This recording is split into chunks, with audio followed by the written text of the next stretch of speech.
बनारस से नेपाल की जानब रवाना हूं तो दरियाए गंगा के किनारे एक शहर गाजीपुर आता है। यूं तो ये शहर बड़े सगीर के आम शहरों की तरह ही एक कस्बाती फिजा रखता है, लेकिन चूंकि यहाँ से रास्ता नेपाल की जानब मुड़ता है, इसलिए यहाँ गाड़ियों और ट्रकों की आमदोरफ्त मामूल से बहुत ज़्यादा होती है।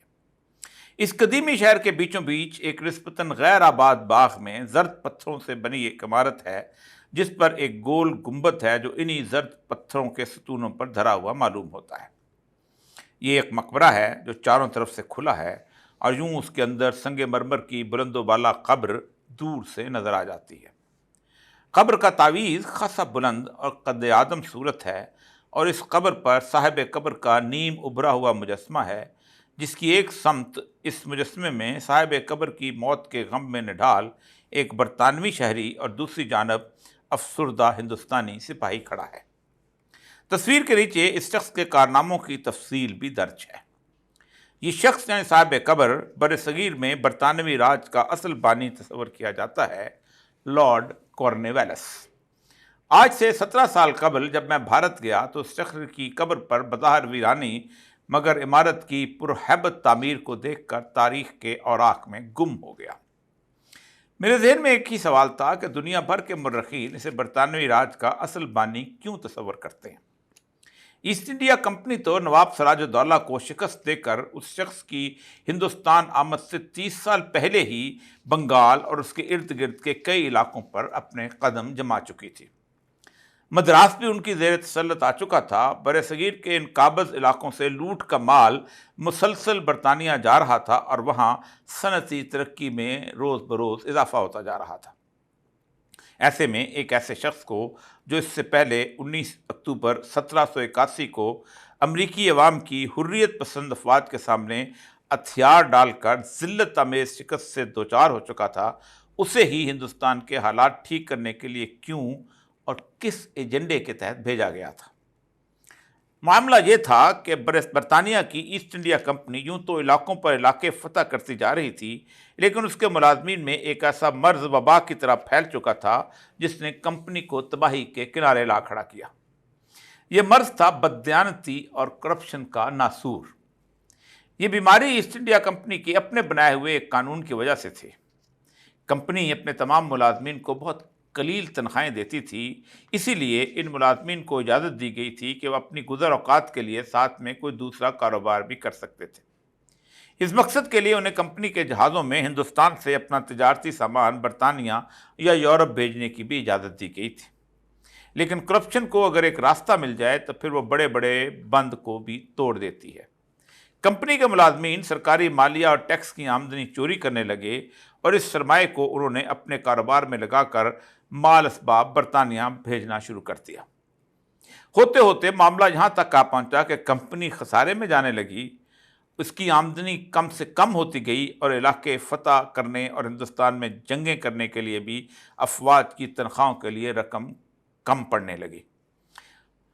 ख़तरा यहाँ तक बढ़ा तो बरतानवी हुकूमत सोचने लगी कि कहीं बरसगीर के लोग अपने पुराने हाकिमों के ज़ेर असर ये इलाके दोबारा वापस न ले लें। अभी तक मैसूर के हैदर अली और उसके बेटे टीपू सुल्तान का ख़तरा भी मौजूद था और यह ख़तरा बहुत ही ज़्यादा था क्योंकि मैसूर हुकूमत की मदद के लिए फ़्रांस भी आमादा था। कंपनी के सुधरने की कोई तदबीर न थी। एक तरफ माली करप्शन थी और दूसरी जानब इस बददियानत माफिया ने अपने रिश्तेदारों और बेटों भतीजों को भी कंपनी में भर्ती करवा दिया था, जिससे सूरत हाल मज़ीद गंभीर हो गई थी।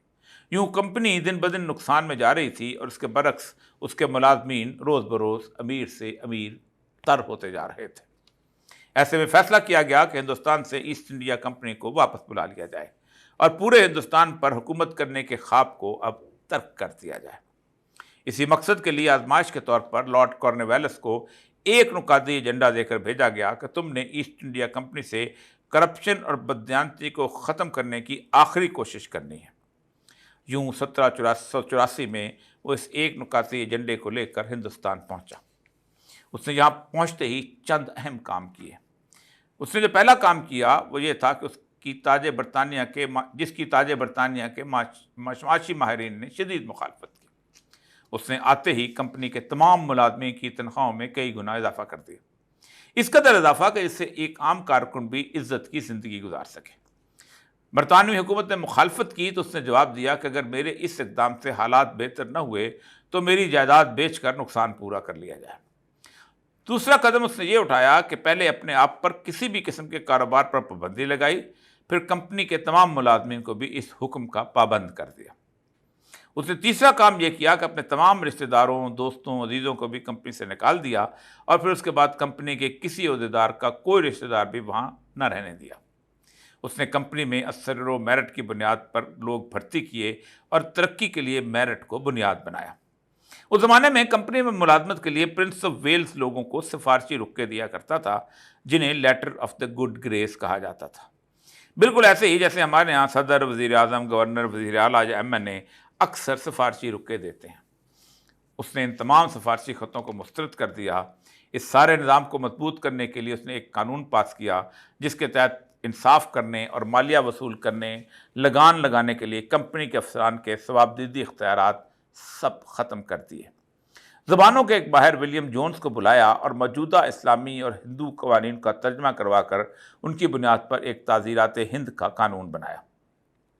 پہلے سرکاری زمینی افسران لوگوں کو بھاری رشوت لے کر الاٹ کرتے تھے اور لگان بھی مرضی سے وصول کرتے تھے۔ اس نے ایسے تمام کاشتکاروں کو اس شرط پر ملکیتی حقوق دے دیے کہ وہ ٹیکس دیا کریں گے اور مرنے کے بعد ان کے جائیداد موروثی طور پر ان کی اولاد کو منتقل ہو جائے گی۔ اس پر بھی حکومت برطانیہ نے اس کی مخالفت کی اور کہا کہ لوگوں کو 10 سال کے لیے مالک بناؤ، لیکن وہ نہ مانا اور کہا کہ ملکیتی حقوق کی کسی نظام کو چلانے میں ممد و معاون ہو سکتے ہیں۔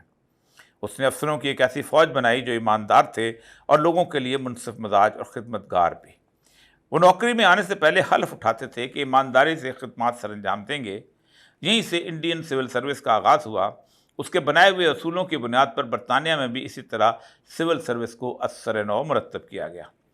یہ چند اقدامات ہی تھے جس کی وجہ سے اس کا ایک نکاتی ایجنڈا چند سالوں میں کامیابی سے ہمکنار ہو گیا، اور شکست خوردہ ایسٹ انڈیا کمپنی نے معاشی طور پر بھی خود کو مضبوط کیا اور عسکری طور پر بھی اس قابل ہو گئی کہ اس نے میسور کے ٹیپو سلطان جیسی شخصیت کو بھی شکست دے دی۔ کارنیوالس کی قبر پر لکھے ہوئے کتبے اور تاریخ کو پڑھتے ہوئے میں سوچ رہا تھا کہ طاقتور ترین برطانوی حکومت جس کی سلطنت پہ سورج غروب نہیں ہوتا تھا، اسے بھی اگر کرپشن کی دیمک لگ جائے تو اس کی سرحدیں سمٹنے لگتی ہیں اور اس کے زوال کے دن گنے جاتے ہیں۔ ایسی صورتحال میں ملک کو کوئی نظام نہیں بچا سکتا۔